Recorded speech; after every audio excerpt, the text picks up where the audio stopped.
Vivez par ce que vous savez. Shalom bien-aimés dans le Seigneur. Notre méditation du jour s'intitule Vivez par ce que vous savez. Première partie.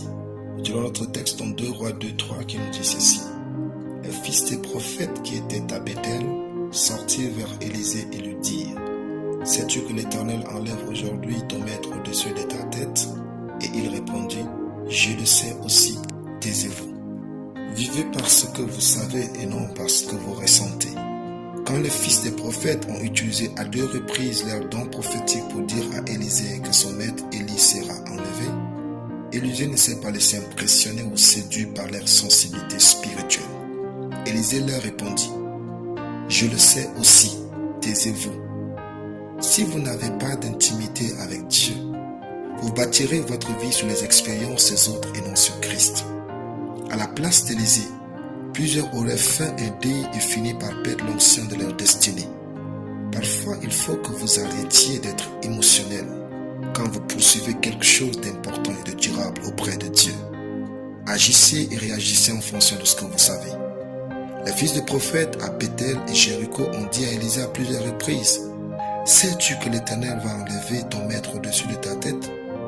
Ils l'ont fait pour se moquer de lui et non pour lui rendre ministère.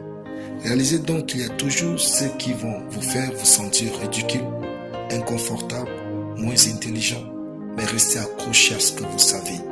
Si vous écoutez n'importe qui, vous ne ferez rien de grand et n'irez nulle part. Il faut ignorer certains propos pour devenir quelqu'un. Votre succès réclame votre capacité à rester focus sur ce que vous savez. La vie spirituelle réagit et agit en fonction de ce que vous savez et non de ce que vous ressentez. Cherchez donc la connaissance de Dieu, sinon vous aurez une foi éphémère, c'est-à-dire une foi émotionnelle qui disparaît quand les circonstances font pression et exigent votre concentration sur ce que vous savez. Élisée savait ce qui allait se passer et était calme, ce qui fait que sa foi triomphait. Cette connaissance n'était pas basée sur une intuition émotionnelle, mais sur une compréhension spirituelle, probablement issue des révélations précédentes d'Élie ou d'une révélation directe de Dieu. Faites tout pour connaître Dieu et connaître sa parole. En assistant au culte, en lisant ou écoutant vos dévotions le Père du ciel en boucle, en lisant la Bible, cherchez la connaissance de Dieu. Alléluia. Prions. Je déclare que je marche dans la connaissance de Dieu et de sa parole au quotidien au nom de Jésus. Amen. La lecture biblique en une année, Osée 12 à Osée 14. Soyez bénis, c'était le pain du ciel.